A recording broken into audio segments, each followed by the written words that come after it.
Olá, esse é o programa Sociedade Solidária, um fórum para o diálogo sobre os desafios do Brasil, uma iniciativa da LBV. Na edição de hoje falamos sobre a desafiadora realidade das crianças em situação de rua, crianças e jovens que infelizmente, já muito precocemente, enfrentam grandes dificuldades na sua vida e que podem gerar marcas indeléveis se a sociedade não se mobilizar e remediar a tempo essa situação tão grave. Para falar conosco sobre este assunto, também sobre as ações que a própria sociedade civil tem mobilizado para combater esse mal, nós recebemos hoje o coordenador regional da campanha nacional Criança Não é de Rua para o Sudeste do país, Luciano Araújo, que vai compartilhar com a gente a sua experiência e também a sua história de vida nesse assunto. Bom, primeiramente agradecemos em nome da LBV por você ter aceito o nosso convite, estando aqui hoje para falar sobre esse assunto tão importante. Seja muito bem-vindo. Obrigado. Em nome da coordenação da campanha, nós que agradecemos a oportunidade de estar podendo contribuir um pouco, principalmente com o público que está em casa, que nos assiste, para poder interromper com essa problemática tão grande que é a situação da criança em situação de rua. Bom, logo mais a gente vai compreender esse cenário, porque ainda hoje o nosso país, um país tão rico que tem conseguido se desenvolver em tantos aspectos, nós convivemos com esse problema. Mas para começar, eu queria que você fizesse uma breve apresentação dessa campanha, quem são os atores aí que estão mobilizando a sociedade para debater esse assunto. Então, a campanha, na verdade, ela começou com uma discussão, com uma problemática na região lá da cidade de Fortaleza, onde tinha a grande problemática de criança que ficava à beira das margens das praias, né?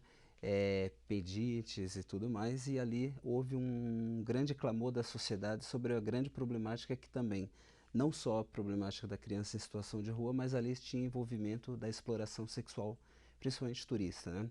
E neste aspecto começou um movimento, né, onde organizações se juntaram ali para compor esta campanha, né, que se iniciou com manifestações perante as ruas de Fortaleza e se expandiu para todo o Brasil, onde hoje nós temos o G10, que chamamos, né, o grupo de 10 membros que representa toda a cidade, todo o Brasil, né?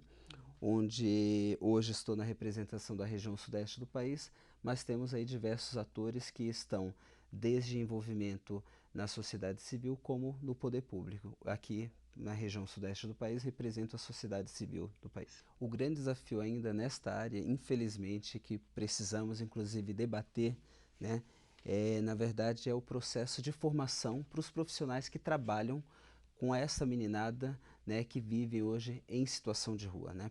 Uma problemática diversas, né?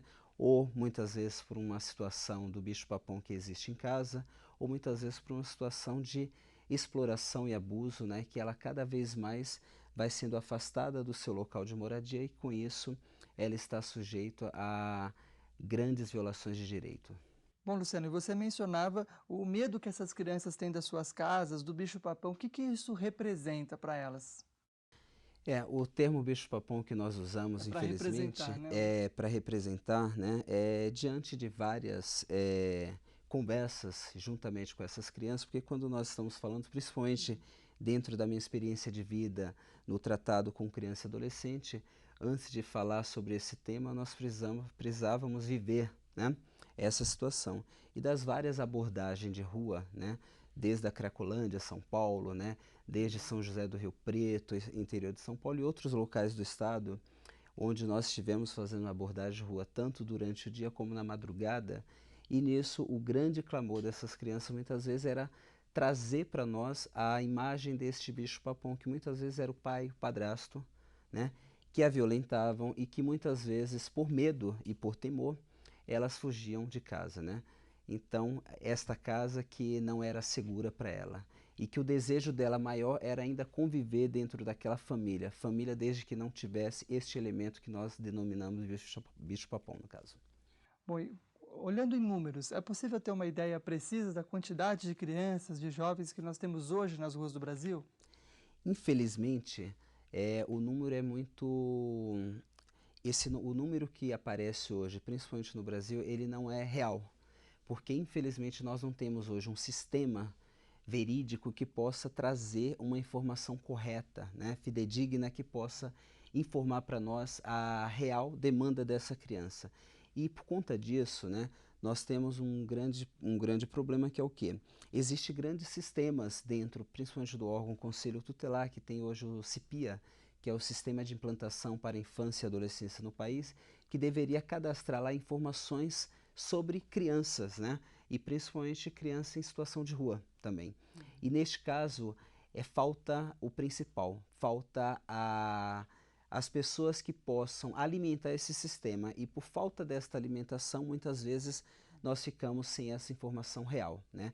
Na cidade de São Paulo, por exemplo, né, já chegou um levantamento de que existia 1.600 crianças hoje em situação de rua, mas sabemos que o número é muito maior, né?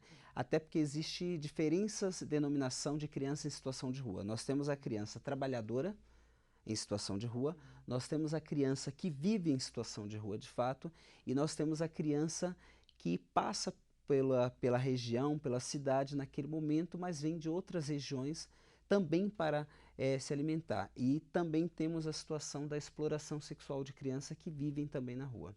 Então são diferentes aspectos da denominação que nós usamos da criança em situação de rua. E dá para estabelecer um perfil de risco, um perfil mais comum em que as crianças estão mais vulneráveis a esse tipo de situação de rua? O perfil, na sua maioria das vezes, não dá hoje para dizer, até porque existe uma falácia muito complicada quando dizem família desestruturadas, né? Eu costumo até provocar dizer que família é esse, qual é a ideal família estruturada que vocês falam dentro de uma sociedade que vivemos. Mas nessa situação, o perfil principal que nós identificamos dessa criança é quando a ausência do Estado na vida da família.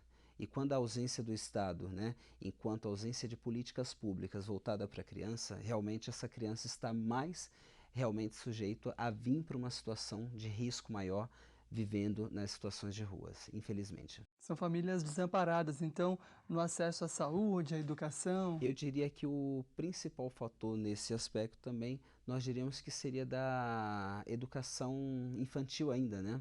Hoje o sistema de creches no país, sabemos que é uma demanda onde diversos governos tentam aí enfrentar essa problemática, mas que ainda é um problema sério. Só na cidade de São Paulo nós passamos aí por mais de 150 mil crianças fora da unidade de creches. Então, com isso, essas crianças ficam muitas vezes o quê? Presas sozinhas em casas, né?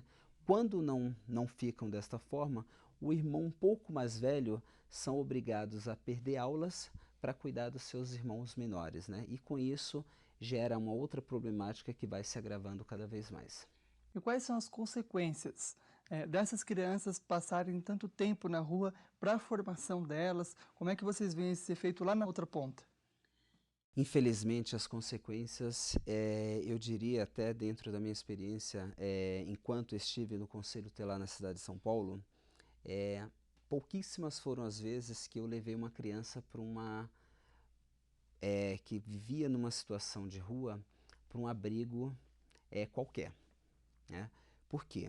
A consequência nós temos que, infelizmente, apesar dos conselhos tutelares não serem técnicos, né, ou esses profissionais que estão lá na ponta não serem técnicos, eles são obrigados muitas vezes a ter um olhar crítico sobre a criança. Por quê?